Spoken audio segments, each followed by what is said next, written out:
Yeah, but anyway. Oh shit, I'm live. I was just massacring a Candlebox on there, but hey, it's more random comics. I got the house myself again. It worked out great. It's too fucking early in the morning to be awake. Ooh, fix this shit. Yeah. So gonna sit here and talk about some fucking comics. All right, starting off this issue 12 from the Acclaim run, Valiant Heroes. Magnus Robot Fighter. Nice cover. Who worked on this? We got Tom Payer as a writer. Axel Jimenez, I'm guessing Jimenez, maybe Jimenez. I'm not sure. The penciler. Thomas Floramonte is inker. DL and Comics Trash is the letterer. This is when, oh shit, that is badass. Look at that. That fucking Shadow Man art. This is after, Acclaim, the video game company, bought late 90s, bought Valiant and rebooted everything. And these are kind of not well liked, especially from the hardcore Valiant fans. I am a Valiant fan. I picked a bunch of these up really cheap, and they're not bad. This was kind of, Magnus will sit back into the past to prevent the future. It's kind of like a Terminator scenario. You see, definitely 90s. Look, there's Bill Clinton as the president. Remember the Clinton years? Remember we weren't constantly at war? The economy was good. One of the biggest worries about the president leaving a stain on some intern's dress. But yeah, this is not a bad little series. It's not as great as the original Madness run from Valiant is really good. Like at least the first 2 years, maybe a little bit past that. Then it kind of goes in the slump and it comes back. But it was better than this. But this is not bad, and these are extremely cheap.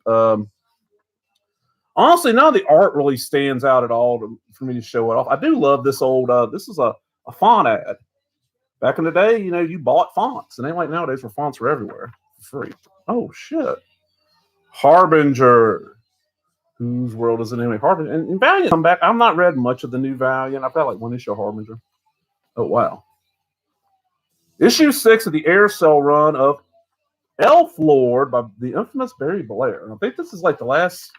This is the last one. Let me see. Dear readers, this is probably the strangest issue of Elf Lord you'll ever see.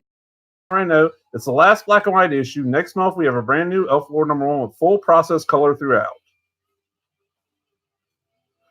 Faced with a rather daunting task of wrapping up and ending the black and white Elf Lord series, why end it? Just continue storying the color one. Barry and I decided to have a little fun. Elf Lord will, in the future, continue to be fairly serious fantasy epic, but this issue had to feature Nindo, that bizarre and wicked witch from issue 2. Personally, I was captivated by the delightful absurdity. Not just her character appearance, but her whole twisted outlook on life. Okay, so it's Gordon Derry is the story, penciling's Barry Blair, and very, very, very, very Blair artwork. He loved them smells. And some other stuff that he should have went to jail for, but...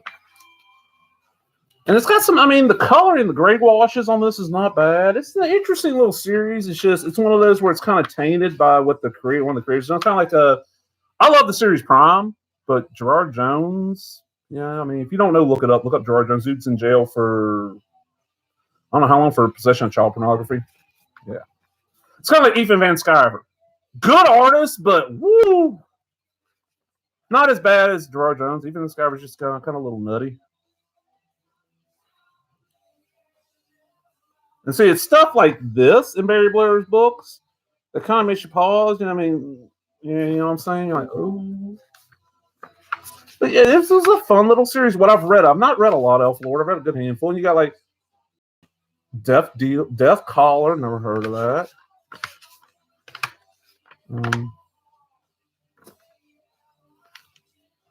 Oh, sweet. Issue number 2 of the Gladstone run of the Tales from the Crypt reprints. This is a double-sized one. $1.95, man. Wow, it's cheaper than it was when I was getting them. Okay, this is Tales from the Crypt issue 35 and Crime Suspense Stories issue 8. We start off with a Jack Davis story with the Crypt Keeper. Let's see. It's a werewolf story? I'd say it's a werewolf story if I remember right. It's been a while since I read these. Yep. Then we got Midnight Mess, which is a Vault Keeper story. These are the Gladstone ones are not bad. For some reason, these copper ones I'll see fairly often. These Gladstone ones I don't see as much. We got, of course, letter pages. There are from the old EC reprints. We got Busted Marriage. Now, who did that? Nice. Jack Kamen. I should have known. Jack Kamen drew some really good. He was like his specialty, and it was one reason why I don't think he's as well remembered as talked about as the other EC artists, is that he drew humans. He drew really good humans. Like Graham Ingles was known for being ghastly and it was gory. Kamen just drew like really gorgeous women. It was kind of like Matt Baker was back in the Golden Age. What's our last story? This would be The Witch's Cauldron. What this wraps it up. It's going to be a mummy story. Who did this? It was somebody really good. Graham Ingles. I just mentioned Ghastly Graham. Like even just Graham's normal people. Look how evil they look. They just look evil. The paper. This is on old newsprint. Apprentice. I'm smelling it for you. It smells good. And at this time, all they're offering was Tales from the Crypt, Vault of Horror, and Weird Science for subscription. $12 for 6 issues. Crime suspense stories. These don't get talked about as much, but these were just about as good as the horror stuff and the sci-fi stuff that EC put out. I love the frying pan. Who did Howl the Frying Pan? Johnny Craig. Oh, it's right there. Johnny Craig had a very... I don't know how to... It kind of looks comic strippy to me. A Trace of Murder by Jack Kamen.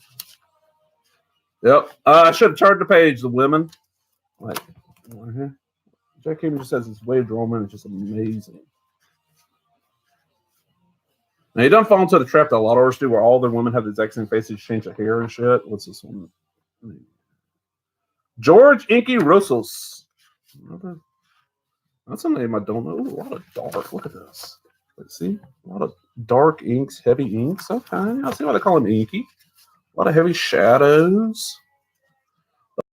Fear. Yeah, I forgot Hana Fear always had a story in there. This would be Graham Ingles. Oh, fuck yes. Like, look at this motherfucker. Right here. Look at that. Don't that just look like every vice principal or asshole you had to deal with in school? Your teacher authority figure. They all look like that chin. And of course, they're advertising the next one, The Weird Science. That is kind of cool, man. I don't know. You can't go wrong with that. Okay, this. Oh man, I wish this wasn't bent like this, but this is cool. Okay, Marvel back in the early 70s started reprinting a lot of the pre-code shit. And they had a bunch of styles. There was Chamber of Chills, Crypt of Shadows, and Creatures on the Loose. But Creatures on the Loose after the while morphed into a different title. It was still Creatures on the Loose, but it was Creatures on the Loose featuring Thongor, Warrior of Lost Lemuria. And this was Lynn Carter basically ripping off Conan. I got these extremely cheap from my local comic shop. This one just kind of got bent. We got Gardner Fox. Gardner Fox writing it. Val Myrick artist. Okay, Val's pretty good. Wayne Howard's the inker. Charlotte Jeter's a letterer. Petra G is the colorist, and Roy Thomas is the editor. Adapted from the novel Thongor and the Wizard of Lemuria by Lynn Carter. Lynn Carter creator of Thongor. And Thongor was just your typical barbarian. Oh man. Oh man, look at that. Look at that. It was all... It's all t-shirts. Okay, that's what I thought. Look at that. Look at that shit. I love that stuff. Like, fucking Budman. Y'all remember Budman? Budweiser advertised? Oh, I would love to just find like a case of all these. And just, you make one of them vintage t-shirts. Kids nowadays would eat that shit up. And Thongor was not bad. I mean, was Marvel was doing Conan by this time. I think Conan was 72. And this was not bad. These are not expensive. I found these at my local comic shop. And I think the guy wanted like $1. And they were not. It was not bent like this when I got it. Just kind of got stuffed in a box. And then to fill out the issues, they always included a reprint of an old pre-code. Usually pre-code. So this is the Eyes of Malator, which does it tell me anywhere? No. Does not tell me anywhere who did it. and I wanted to show this ad. Okay, well, these two. First, we got the Foom ad, Friends of Old Marvel. That was their fan club back in the day. And then we have, this is it, the treasure you've been waiting for, a genuine Spider-Man medallion coin with a three-dimensional sculpted image of the world's favorite web slinger. Look at that. That's a Spidey. Listen, he wears a chain, you know. And back then, what was this? Oh, shit, there were $2 for the coin, $1.75 for the lucite coin holder. The keychains were $1, and the necklaces were $1. And of course, we got the coupon for the Los Al University. These I love me some 70s Marvel, non-Super Marvel. Man, this one's bad too. Hey, it's a DC book though. Okay, this has got to be 80s. The Magnetic Marauder versus the All-Star Squadron. I got a nice run of these early All-Stars. This is like issue 16, like the second year of All-Star at there's a place in town called Antique Mall. And usually antique malls are not a good place to find comics and stuff because whoever owns the booth got to make their money and they want to make way more than they should. And they're like, oh, it's a comic. It's old. $10. No. This guy, his books are usually they're $1, but sometimes he'll do deals, especially if you catch the guy when he's there stocking his booth. He's like, hey, you bought a bunch? Yeah, okay, quarter each. Let me walk up to the front with you. And this one is Roy Thomas is the writer. Adrian Gonzalez is the layout artist. Rick Hoberg is a guest inker and embellisher.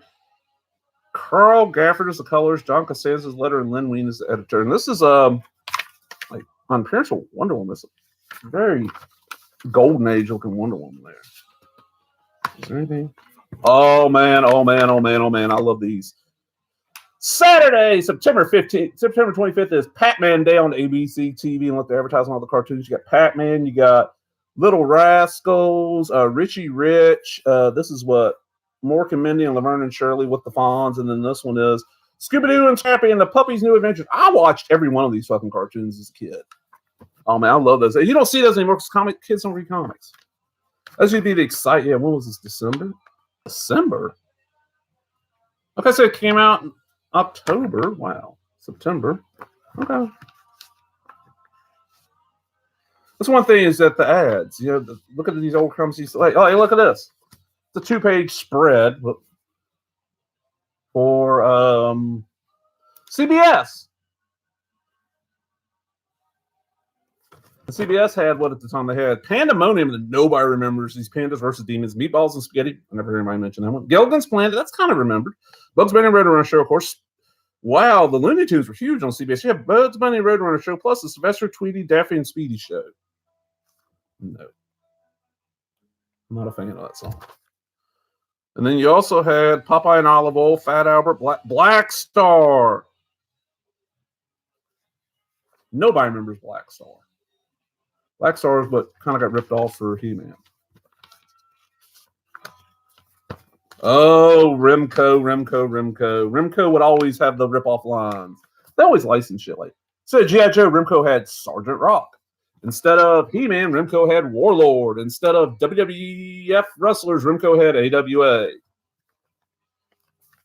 I miss Remco. Star Frontiers, the TSR sci-fi. Oh, good stuff. Good stuff. Oh wow, this will woo Jesus. Yeah, I know people are freaking out. I'm doing the covers and everything. Look at this. Milk Duds, Clock Bars, and Zag Nuts, and get you a little portable radio. Remember, okay, kids, back in the day, that is what, if you wanted to carry music around with you, that's probably the smallest thing you can get. That was just a radio. And that thing was probably as tall as this remote and a lot wider. Y'all just don't know. Y'all just, you know, especially y'all are born after like 2000, grew up in MP3 players. You just don't know. And your phone does all kinds of stuff now. When I was a kid, you didn't have a phone. You didn't have pagers. Hell, I remember growing up, there was friends that families didn't have phones. Oh, wow. Metropole, Volume 1, Issue 10 from Ted McKeever. That's an epic comic. Okay. But also, Part 2 of 3 of The Resurrection of Eddie Current by Ted McKeever and Mike Mignola. It's probably why I picked it. $2.95. What was this? 1991. Cover. Ted McKeever. Now, some of this I might not be able to show because this is an epic book. There's probably some nudities. Ted McKeever's one of them artists. Either you like him or you don't. He's very polarizing. I mean, you see his art. It's very ugly, and it's not realistic at all. And that's kind of what I like about it. It's got kind of a dark, smudgy style. Like, look at that kind of demon in the fire there. The Metropole was a very religious series. I've never got to read the entire thing. I have probably the entire thing, if not in this format, in like some other format somewhere. Okay, Playing with Coal, Part 2 or 3. Story and colors, Ted McKeever. Pencils and inks, Mike Mignola. McKeever and Mignola have a very similar style. It's just Mignola has done more stuff that's palatable to the general public. That's why Mignola is the better known. Oh, look at that. That is nice. Some kind of big monster with a train. That's why Mignola has Hellboy, and he's well known, and Ted McKeever is a cult artist. Ooh, Mobius Chaos, a collection of stunning illustrations and short serials by the master storyteller Mobius. Being dead doesn't mean you have to stop living. In one shot of life after death. Rip the Everyman, 48 pages, bookshelf format, coming this November. 1991, Michael Allred and Bernie E. Marot. Did that ever come out? Look, I'll show you the ad. That 91, would that be, it's around the time when Madman was starting, I think. Oh, shit. I don't know who did that, but look at that. Man. Look at that art. Jesus. That is amazing. And what was Epic putting out this time? Captain Confederacy, Tomb of Dracula. I've got an issue of that. Dreadlands, that's that dinosaur thing I just showed. Hellraiser, Grew the Wanderer, Metropole, and Akira. Okay. Oh, I was just speaking about this with somebody earlier. I was just talking to a local buddy. He's a comic fan. He's talking about he loves him some Green Arrow. Well, look what I've just found, sir. And this will be going to you because I'm like, oh, well. This is the second issue of the Green Arrow series that came out after Long Bow Hunters. This is the Mike Grell run on Green Arrow. Look at that cover, man. That is a gorgeous cover. Now, who do we have working on this? Now, this is what year is this? 1987. Wow. Let's see. Credits. Mike Grell does the script. Ed Hannigan does the pencils. Dick Giordano does the inks. Okay. I thought it was Grell on the inside. It's just Grell writing. It's still just Grell writing. It's so good. A lot of talking in this issue. That is a cool ass image. Look at that. And I understand Grell is not the fastest artist. The further he gets in his career, the slower he gets because he does so much detail, which I love me some detail.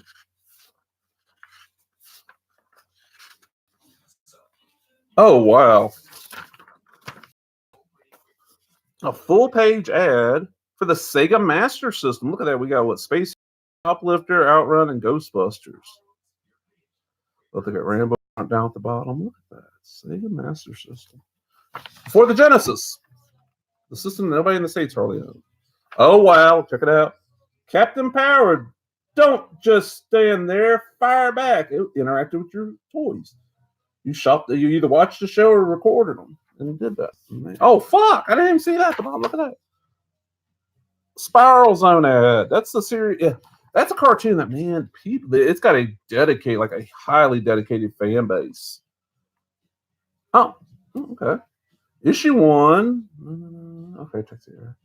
Of Sectars, Warriors of Symbion. This is a Marvel toy tie-in comic. Cool looking cover. I don't know where I got this. This is in really good shape, too. Okay, who we got? Come on, open. Bill Mantlo. Shouldn't know. Bill Mantlo did a lot of these toy time comics because they didn't pay that well, but they're easy to write. Mark Texiera. This is going to be early on. Yes, 85 is early on Texiera's career. Joe Del Vito and Art Nichols on the inks.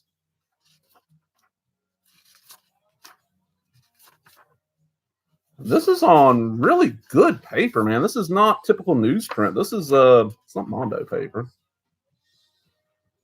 It's not Baxter paper, I don't think.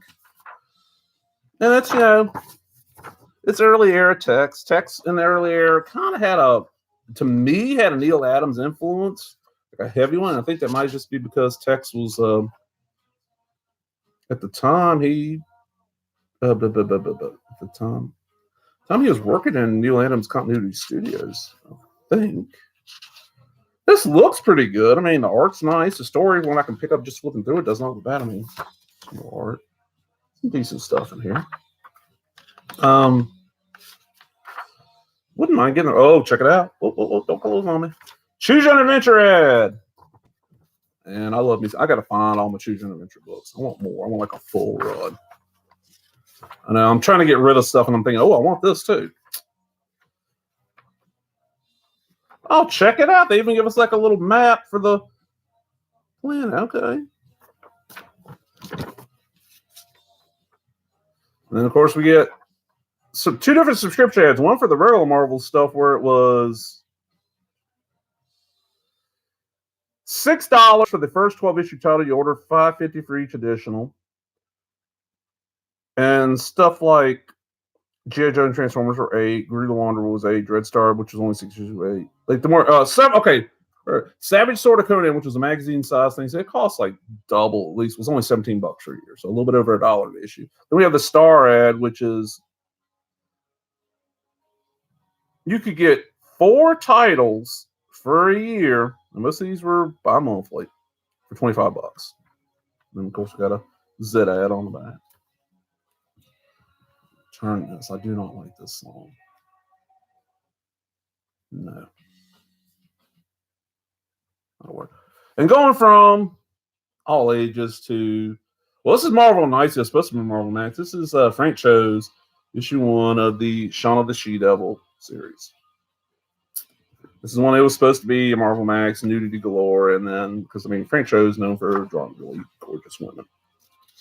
And then for some reason they decided not to, and they went all kinds of ways to cover up all the nudity he lovingly drawn. Like, actually, he's got a butt covered with a piece of glass. I've got this whole run. This is another one I got at that Vendors Emporium place I was talking about, but I've never actually sat down and read it. I'll flip through, just check out the art. Oh, this is kind of neat. I forgot about these. The Marvel Mini-Mates, which are like their version of Lego people. I like that Punisher. As far as I know, this was not connected to the regular Shaun of the She-Devil. It was connected to Kazar and all that. So, oh, check this out. 40 Years Amazing Spider-Man on CD-ROM. Yes, Marvel did digital comics a long time ago. 2004.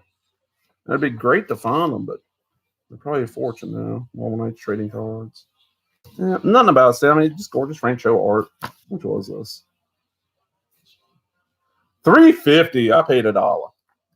And the last thing here, this is kind of Comics Now issue 1. This is a comic magazine that was kind of created and done by the guys that ran, the guy that used to run the Comic Geek Speak podcast. He's done with him and the other guy that were the headliners behind this left. That was Brian Deemer and Peter Rios. This was their own little comic magazine. It's kind of like what Back Issue was for like 70s, 80s comics. This was supposed to be for 90s and 2000s. And it was kind of, I mean, there's Mr. Deemer right there. He's got 2 kids now, so he's kind of busy. But like they had an article on Nova for Mario Muscar, TV's Mario Muscar. You know, it was on Beauty and the Geek. Lots of ads for DCBS and stuff like that because they were sponsors of the show.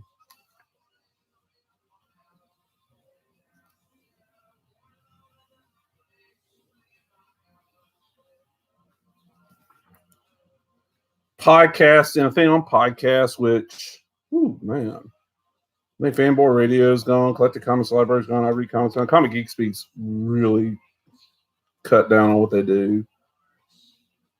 Quite, oh man, so many old. How old is this? I didn't think to look at that.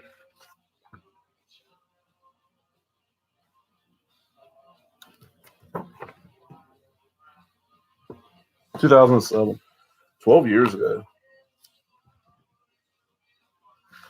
Girls with Slingshots comic. Danielle Corsetto was a good friend of theirs. She did a lot of work on The Hook. The grabbing of a reader with the first issue of something new. And if I remember right, this was published by like Ape Comics, which I don't know if Ape even exists anymore yet. Ads for Blue Water Comics. Blue Water never did much.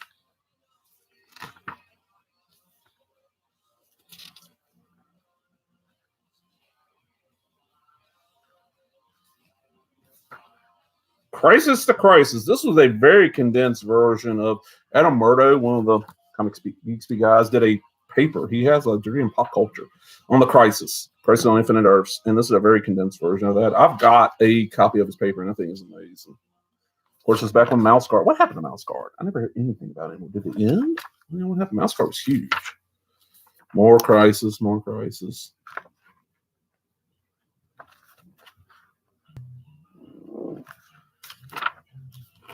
Mags.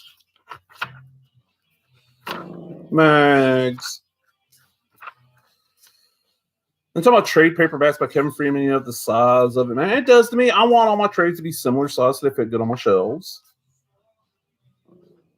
Bill Jordan doing a thing about how Superman finally revealed his origin, which was not revealed in the first, 10, 15 appearances? Digging down, what's this? Oh, it's about smaller. Fangirl Tar by Erica Hesse. And it's Erica Hesse. She was an artist. I hadn't heard shit about her in years, but she going to cons and just different stuff like that. It was an interesting magazine, but the time it was coming out, I don't think this is showing how the cover got created. Was it Junebog Kim? Yeah, Junebog Kim is a Korean, if I remember right, artist from Texas.